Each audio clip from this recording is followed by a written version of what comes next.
ইতিহাসে আমরা তৃতীয় অধ্যায়ের অনেকগুলো প্রশ্নই আলোচনা করেছি। আজকে আমরা এমন কিছু প্রশ্ন আলোচনা করে এই অধ্যায়টা শেষ করব। 10-এর তৃতীয় অধ্যায়টা আমরা শেষ করব।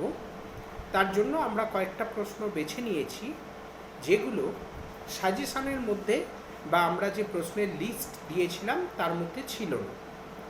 কিন্তু আগেও বলেছি, বারবার বলেছি, এখন এমন কিছু প্রশ্ন আসছে যেগুলো হলে বসে নিজেদেরকে তৈরি করতে হবে। তাই আমরা নতুন নতুন প্রশ্ন ভাবছি তোদের জন্য। তোরাও কিন্তু পড়তে পড়তে ভাববি যে এই রকম প্রশ্ন আসে কিনা, এবং এর জন্য তোরা বিভিন্ন টেস্ট পেপারগুলো ঘাঁটবি। টেস্ট পেপারগুলো দেখলেই দেখবি বিভিন্ন অ্যাঙ্গেল থেকে তৈরি করা প্রশ্ন আছে। তো যাই হোক, আজকে আমরা যে প্রশ্নটা নিয়ে আলোচনা করব বা 2-3টে প্রশ্ন নিয়ে আলোচনা করব, সবগুলোই উপজাতি বিদ্রোহ সংক্রান্ত। আমরা এর আগে উপজাতি বিদ্রোহগুলোর মধ্যে কোল বিদ্রোহ, মুন্ডা বিদ্রোহ, চুয়ার বিদ্রোহ, সাঁওতাল বিদ্রোহের কথা আলাদা আলাদাভাবে পড়েছি। এই বিদ্রোহগুলোর আলাদা আলাদা করে আমরা তাদের বৈশিষ্ট্য, তাদের কারণ, তাদের গুরুত্ব পড়েছি। কিন্তু ধর গিয়ে প্রশ্ন এলো যে উপজাতি বিদ্রোহগুলির কারণ কী ছিল। 19 শতকে যে সমস্ত উপজাতীয় বিদ্রোহগুলো হয়েছিল তার কারণ কী ছিল, বা উপজাতীয়দের অসন্তোষের কারণ কী ছিল।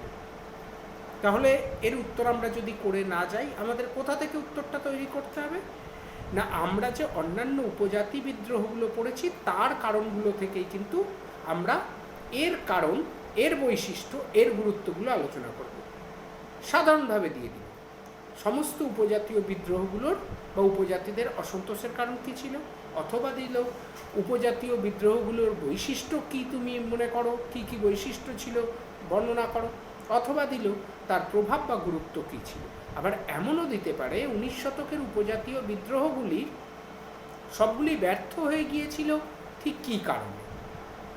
তাহলে আমরা বিভিন্ন বিদ্রোহের যে ব্যর্থতার কারণগুলো পেয়েছি বা পড়েছি তার মধ্যে থেকেই খুঁজে খুঁজে কিন্তু উত্তরটা আমাদের তৈরি করতে হবে। আমরা সেই রকম প্রশ্নের দিকে যাচ্ছি। উপজাতি বিদ্রোহগুলোর কারণ কী ছিল?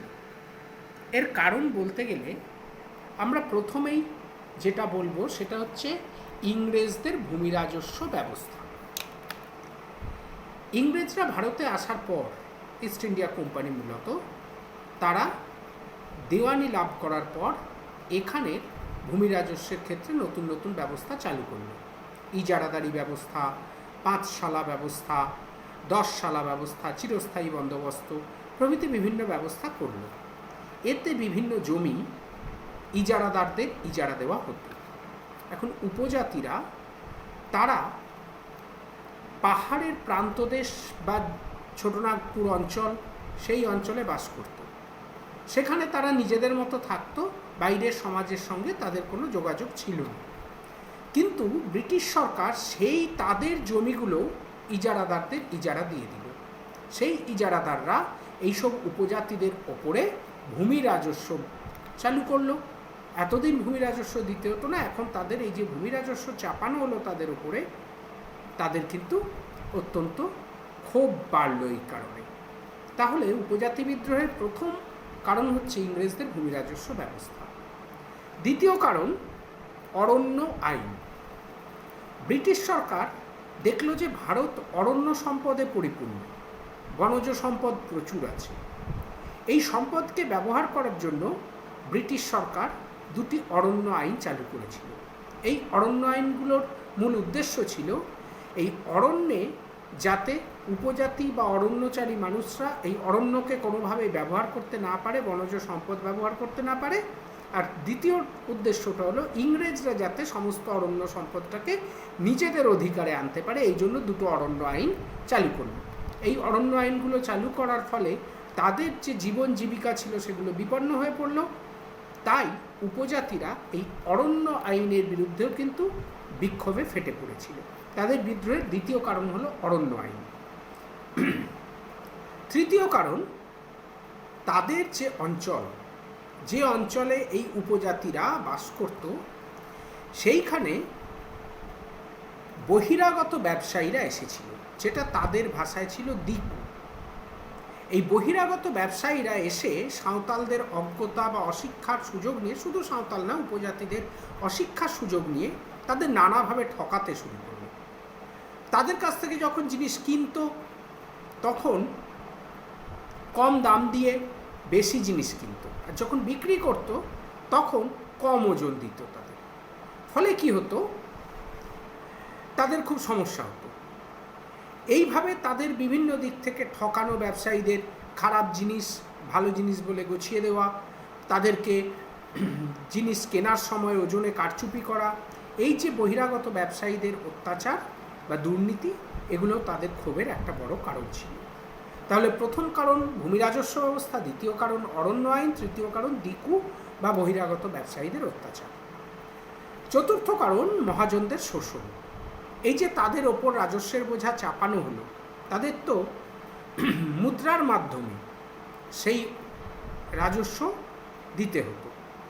তাহলে সেই টাকাটা তারা পাবে কোথা থেকে, সেই মুদ্রাগুলো পাবে কোথা থেকে? তারা মহাজনদের থেকে ঋণ নিত। আর ঋণ নেবার সময় তাদের অজ্ঞতার সুযোগ, সরলতার সুযোগ নিয়ে এই মহাজন সম্প্রদায় উপজাতিদের নানাভাবে ঠকাত। তারা হয়তো 50 টাকা ঋণ নিল, তারা 500 টাকা লিখে দিল।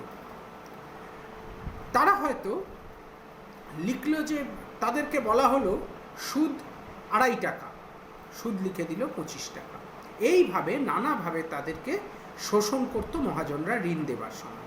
এই মহাজনদের শোষণে ফলে তাদের সমস্ত কিছু চলে গিয়েছিল। তারা ঋণের জালে আবদ্ধ হয়ে তাদের ঘর বাড়ি গরু বাছুর সব কিছু হারিয়েছিল। এই মহাজনদের শোষণ তাদের অপর একটি কারণ এই বিদ্রোহের। পরবর্তী কারণ 5 নম্বর কারণ আমরা দেখছি সামাজিক ব্যবস্থায় হস্তক্ষেপ। এই উপজাতিদের নিজস্ব কিছু সামাজিক ব্যবস্থা ছিল। যেমন মুন্ডাদের ক্ষেত্রে ছিল খুঁতকাঠি প্রথা। তাদের আলাদা করে ব্যক্তিগত জমি ছিল না, তারা সকলে মিলে সমষ্টিগতভাবে জমি চাষ করত। এই যে জমি চাষের পদ্ধতি, একে বলা হতো খুঁতকাঠি প্রথা। এটা মুন্ডাদের সমাজে ছিল। আবার কোলদের সমাজে ছিল গ্রামীণ বিচার ব্যবস্থা, সাঁওতালদের ছিল গ্রামীণ বিচার ব্যবস্থা। তাদের গাঁও বুড়ো ছিল, তাদের আলাদা গ্রামীণ পঞ্চায়েত ছিল, তাদের মাধ্যমে তারা বিচার করত।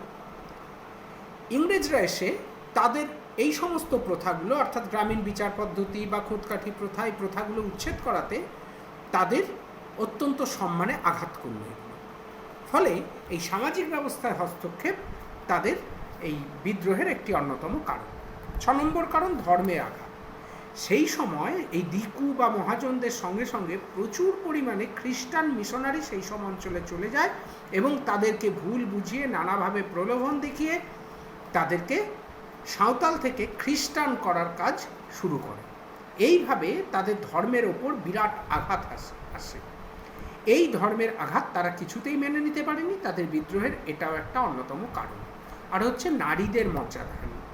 এই সমস্ত উপজাতীয় নারীদের, যেটা তাদের সমাজে একটা বিশেষ সম্মান ছিল, কিন্তু বহিরাগত মানুষজন এই নারীদের সম্মানহানি করত বারবার। এই নারীদের মর্যাদাহানি তাদের বিদ্রোহের একটি অন্যতম কারণ।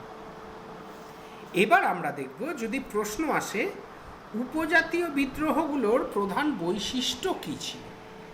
আমরা এক একটা বিদ্রোহের বৈশিষ্ট্য পড়েছি, এখন সমস্ত উপজাতি বিদ্রোহের প্রধান বৈশিষ্ট্যগুলো কী ছিল সেটা আলোচনা করলে 1 নম্বরে নির্দিষ্ট স্থানের মধ্যে এই বিদ্রোহগুলো সীমাবদ্ধ ছিল। অর্থাৎ ছোটনাগপুর অঞ্চল অথবা রাঁচি, হাজারিবাগ, এই অঞ্চলগুলোয় এই বিদ্রোহগুলো সীমাবদ্ধ ছিল। সারা বাংলা বা ভারতের বিস্তীর্ণ অঞ্চলে এই বিদ্রোহগুলো ছড়িয়ে পড়েনি। এটা তাদের একটা বৈশিষ্ট্য। দ্বিতীয় বৈশিষ্ট্য, এই বিদ্রোহ প্রথম পর্বে ছিল জমিদার ও মহাজন বিরোধী। প্রথমে এই বিদ্রোহ শুরু হয়েছিল জমিদার ও মহাজনদের বিরুদ্ধে, তাদের অত্যাচারের বিরুদ্ধে এই বিদ্রোহ শুরু হয়েছিল। এটা একটা বৈশিষ্ট্য। তৃতীয় বৈশিষ্ট্য, পরবর্তী পর্যায়ে এই বিদ্রোহ ইংরেজ বিরোধী হয়ে উঠল। তারা বুঝতে পেরেছিল যে জমিদার বা মহাজনরা প্রধান শত্রু নয়, প্রধান শত্রু হচ্ছে ইংরেজরা। তাদের নিয়ম নীতি এই জমিদারদের মাধ্যমে তাদের উপর চাপানো হচ্ছে এবং জমিদারদের আক্রমণ করলে তাদের রক্ষা করতে ওই ইংরেজরা এগিয়ে আসছে। তাই তারা পরবর্তী পর্যায়ে ইংরেজদের বিরুদ্ধে আন্দোলন শুরু করেছিল। বিদ্রোহের অপর একটা বৈশিষ্ট্য ছিল যে এগুলি ছিল ইস্ট ইন্ডিয়া কোম্পানি বা ইংরেজ শাসন বিরোধী আন্দোলন। পরের বৈশিষ্ট্য, এই বিদ্রোহে উপজাতি ছাড়াও নিম্নবিত্ত কৃষক, কামার অর্থাৎ যারা লোহার কাজ করেন, কুমোর যারা মাটির কাজ করেন, ছুতোর যারা কাঠের কাজ করেন, এই সমস্ত শ্রেণীর মানুষরাও এই বিদ্রোহকে সমর্থন করেছিল। কারণ এই যে ইস্ট ইন্ডিয়া কোম্পানির শাসন বা ইজারাদারদের অত্যাচার, এগুলো কিন্তু এই সমস্ত কৃষক, কামার, কুমোর এদের ওপরও পড়েছিল। তাই এরা এই উপজাতীয়দের বিদ্রোহে সমর্থন করেছিল, সক্রিয়ভাবে যোগদান করেছিল। এই বিদ্রোহের অপর একটি বৈশিষ্ট্য হলো এই যে নিম্নবিত্ত মানুষের সক্রিয় সমর্থন, যারা কিন্তু উপজাতি ছিল না। পরের লাস্ট পয়েন্ট, সমাজের শিক্ষিত বা উচ্চবিত্ত সম্প্রদায় তাদের বিদ্রোহ সম্পর্কে উদাসীন ছিল। সমাজের শিক্ষিত সম্প্রদায় যারা শহুরে মানুষেরা, তারা কিন্তু এই বিদ্রোহকে কোনোভাবে সমর্থনও করেনি, এই বিদ্রোহের বিরোধিতাও করেনি, অর্থাৎ এই বিদ্রোহ সম্পর্কে সম্পূর্ণ উদাসীন ছিল। এই বিদ্রোহে তাদের কোনো অংশ, কোনো ভূমিকা তাদের ছিল না। তাহলে এইগুলো হলো এই বিদ্রোহের বৈশিষ্ট্য। নির্দিষ্ট স্থানে সীমাবদ্ধ ছিল, জমিদার ও মহাজন বিরোধী ছিল প্রথম পর্বে, দ্বিতীয় পর্বে ইংরেজ বিরোধী হয়ে উঠল, নিম্নবিত্ত সম্প্রদায়ের বিভিন্ন মানুষ এই বিদ্রোহের উপজাতিদের সঙ্গে যোগদান করলো, সমাজের শহুরে শিক্ষিত মানুষেরা এই বিদ্রোহে কোনোভাবেই অংশগ্রহণ করেনি। এই বিদ্রোহের অপর একটি বৈশিষ্ট্য এটা।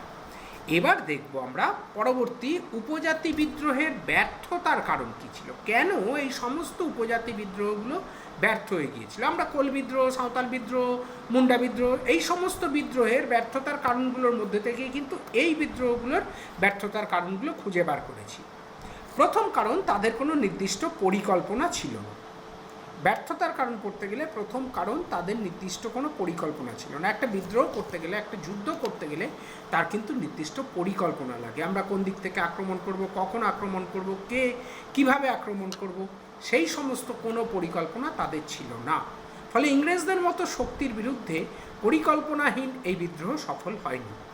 দ্বিতীয়ত, যোগ্য নেতার অভাব ছিল। আমরা জানি সিধু কানু, চাঁদ ভৈরব অথবা বুদ্ধ ভগত, জোয়া ভগত অথবা বিরসা মুন্ডা, তারা অত্যন্ত সাহসী, অত্যন্ত শক্তিশালী নেতা ছিলেন। কিন্তু সব বিদ্রোহ, সব যুদ্ধ শুধুমাত্র সাহস আর শক্তি দিয়ে জেতা যায় না, তার জন্য শিক্ষা, বুদ্ধিমত্তা ইত্যাদির প্রয়োজন হয়। এই সরল মানুষজন, প্রান্তিক মানুষজনের মধ্যে এই বুদ্ধিমত্তার অভাব ছিল। ফলে এই যোগ্য নেতার অভাবেও কিন্তু বিদ্রোহ অনেকটা দুর্বল হয়ে যায়। এই বিদ্রোহগুলোর ব্যর্থতার পরবর্তী কারণ আমরা যেটা দেখলাম সেটা হলো ইংরেজ ও জমিদারদের মিলিত বাহিনীর সাথে দীর্ঘদিন লড়াইয়ের ক্ষমতা তাদের ছিল না। তারা খুব সামান্য খেটে খাওয়া মানুষ ছিল, তারা শান্তিপ্রিয় মানুষ। তাদের হাতে এত অস্ত্র ছিল না যে জমিদারদের লাঠিয়াল বাহিনী, জমিদারদের সেনা, আবার ইংরেজ সেনা, তাদের মিলিত বাহিনীর সঙ্গে তারা লড়াই করবে, এত ক্ষমতা কিন্তু তাদের ছিল না। ফলে এই বিদ্রোহগুলো দমিত হয়ে গিয়েছিল। 4 নম্বর যেটা দেখলাম, ইংরেজদের সেনাবাহিনী ছিল অনেক উন্নত, গুলি, কামান, বন্দুক ইত্যাদিতে সুসজ্জিত ইংরেজ সেনার সঙ্গে এরা টাঙ্গি, তরোয়াল অথবা তীরধনুক নিয়ে কখনোই এঁটে উঠতে পারেনি। তাই ইংরেজদের সেনাবাহিনী এবং তাদের অস্ত্রশস্ত্র অনেক উন্নত ছিল। এদের দুর্বলতার বা ব্যর্থতার এটি ছিল অপর একটি কারণ। পরবর্তী কারণ, তাদের খাদ্য ও অর্থের অভাব ছিল বড় সমস্যা। একটা বিদ্রোহ করতে গেলে, একটা যুদ্ধ করতে গেলে তাদের পেটে খাবারটা লাগে। তাদের হাতে এত সম্পদ ছিল না যে তারা যুদ্ধ করবে আর তাদের পেটের ভাত জুগিয়ে যাবার মতো অর্থ তাদের ছিল না। ফলে তারা চাষবাস করবে না, যুদ্ধ করবে। কিছুদিন যুদ্ধ করার পর যখন পেটে টান পড়লো, তখন তাদের কিন্তু খাদ্যের সন্ধানেই আবার চাষবাসের দিকে চলে যেতে হলো। তাই তাদের খাদ্য ও অর্থের অভাব ছিল এই বিদ্রোহগুলোর ব্যর্থতার অন্যতম একটি প্রধান কারণ। আরেকটি কারণ হচ্ছে শহুরে শিক্ষিত মানুষের সমর্থন তারা পায়নি। তারা নিজেদের মতো বিদ্রোহ করেছিল, তাদের যে নেতৃত্ব দেওয়ার জন্য শহুরে মানুষদের পরামর্শ, বুদ্ধি, সেসব কিছুই তারা পায়নি। ফলে বৃহত্তর জনসমাজ থেকে বিচ্ছিন্নতার কারণে এই বিদ্রোহগুলো কিন্তু ব্যর্থ হয়ে গিয়েছিল। এইবার দেখব এই যে উপজাতি বিদ্রোহগুলি হলো, এই উপজাতি বিদ্রোহগুলির গুরুত্ব কী ছিল। উপজাতি বিদ্রোহগুলির আমরা গুরুত্বগুলো আলোচনা করছি।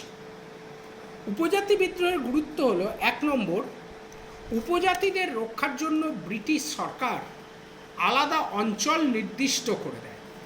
অর্থাৎ উপজাতিরা যে অঞ্চলে থাকে সেখানে অন্যদের যাওয়ার অধিকার তারা কেড়ে নেয়, শুধু তাদের জন্য নির্দিষ্ট অঞ্চল স্থির করে দেওয়া হয়। যেমন সাঁওতালদের জন্য সাঁওতাল পরগনা করে দেওয়া হয়েছিল, কোলদের জন্য করা হয়েছিল দক্ষিণ পশ্চিম সীমান্ত এজেন্সি, আর জঙ্গলমহল কাদের জন্য করা হয়েছিল না, চুয়ার সম্প্রদায়ের জন্য জঙ্গলমহল করা হয়েছিল। তাহলে এটা তাদের বিদ্রোহের একটা অন্যতম গুরুত্ব, যে উপজাতিরা তাদের বসবাসের জন্য আলাদা আলাদা অঞ্চল পায় সরকারের কাছ থেকে।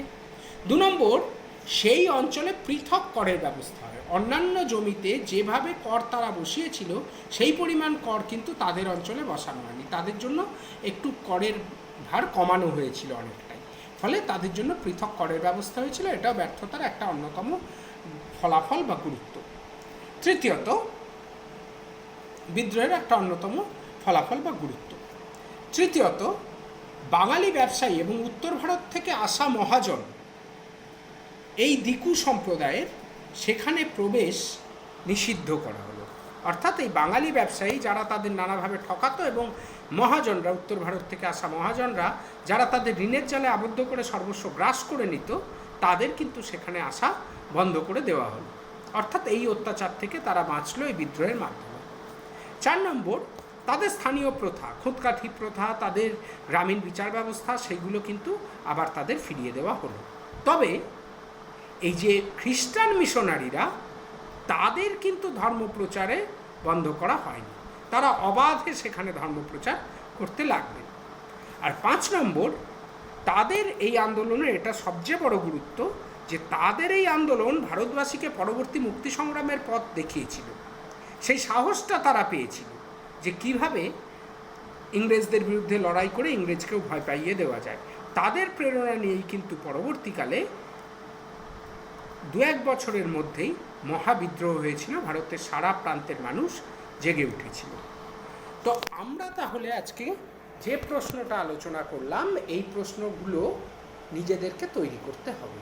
সাঁওতাল বিদ্রোহ থেকে, কোল বিদ্রোহ থেকে, মুন্ডা বিদ্রোহ থেকে, চুয়ার বিদ্রোহ থেকে, তাদের সমস্ত উপজাতি বিদ্রোহগুলোর কারণ, সমস্ত উপজাতি বিদ্রোহগুলোর ব্যর্থতার কারণ, উপজাতি বিদ্রোহগুলোর বৈশিষ্ট্য এবং তাদের গুরুত্ব আমরা আলোচনা করলাম। তোরা এইগুলো খুব ভালো করে পড়বি। 3য় অধ্যায়টা এখানে শেষ করে আমরা কাল থেকে 4র্থ অধ্যায়ে চলে যাব। যদি কোনো প্রশ্ন জানার থাকে তোরা কিন্তু হোয়াটসঅ্যাপে আমাকে জানিয়ে দিবি।